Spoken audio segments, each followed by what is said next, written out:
Well, we're back on this 98 Jeep Cherokee again. It was 4 degrees yesterday morning when my daughter started it up, and evidently something broke because it started clicking, and as the day wore on it got worse. It sounds like it's under the valve cover, so I'm going to pull the valve cover off and see if we can find what it is. Be back with you after a little bit.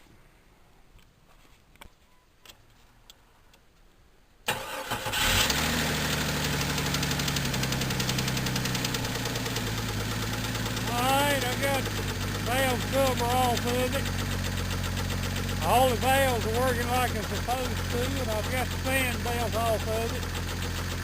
That thick knock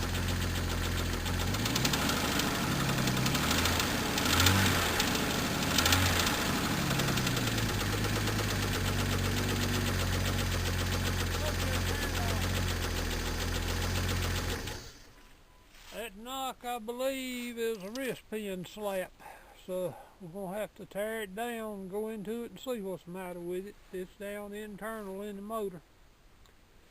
Be back with you shortly.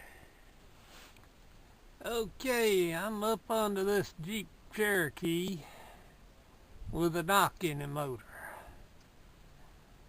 and I'm going to experiment a little bit and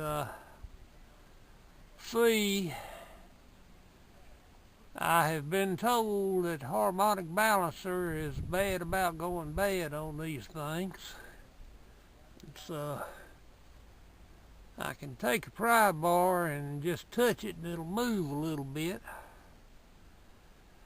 but I don't know. I can't really tell about it, but I'm going to attempt to pull it off. And I bought a new one. It's took it a week to get here, but it's here. Nice warm day today, so we're gonna see what we can do with it. I'll be back with you shortly. One other thing I noticed when I first went up and looked at this vehicle on the road, there was a whole lot of shiny metal filings, looked like, on the edges of the pulleys. So anyhow, we'll be back with you shortly. I'm going to see if I can get that bolt out and get the puller on it.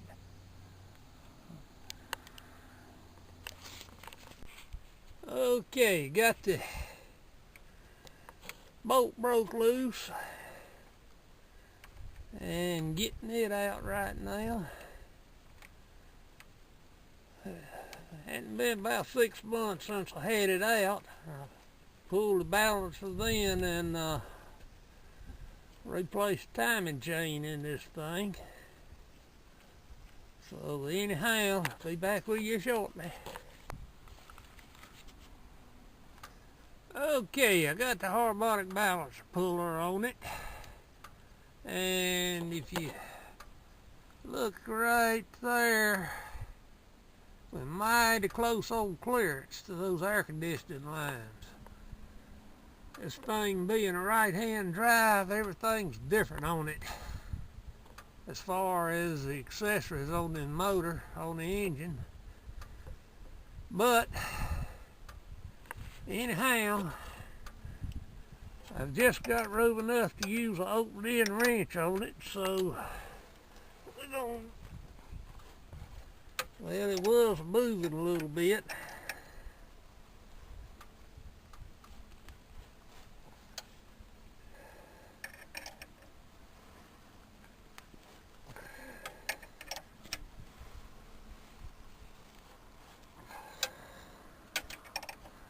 So anyhow, I won't bore you with it pulling it off, but I'll be back with you shortly.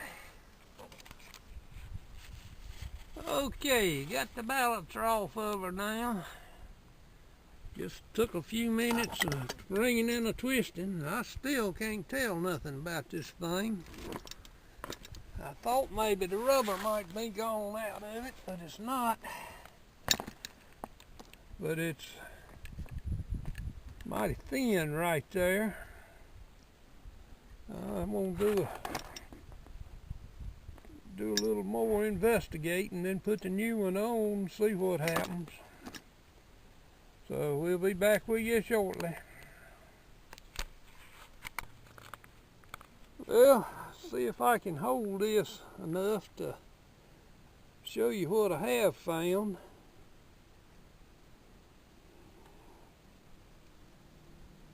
With the one laying on top of the other, there is about a 5-degree difference in the timing mark. So either they made different, or the outer ring on this one here has slipped.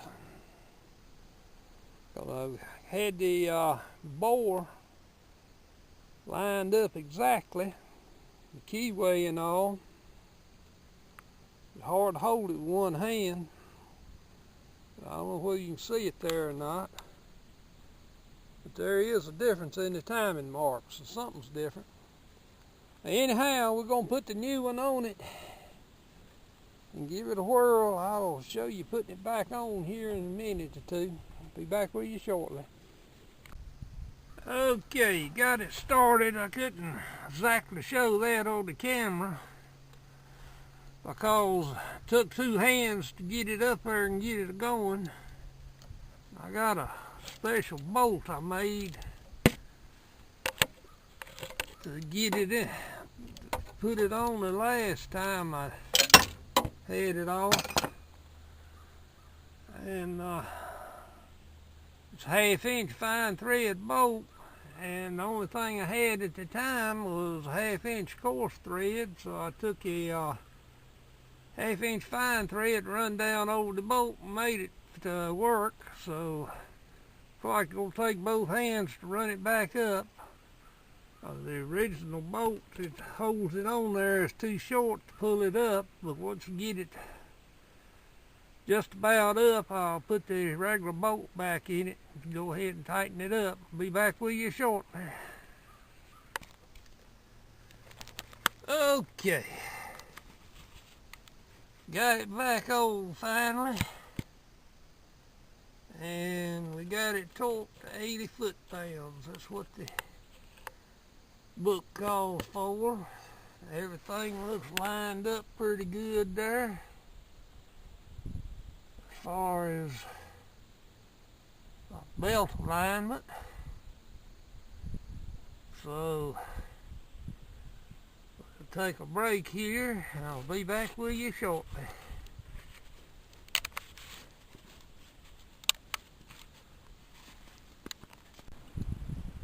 Well, I was wrong again. The sound this engine was making sounded like it was in the valve train, and after I put the new balancer on it, it still didn't cure the sound. So I didn't have the camera out here with me yesterday when I was working on it. My son come by and we did a pretty good little diagnosis on it. Got my oil pressure gauge stuck up over there because it was showing no oil pressure.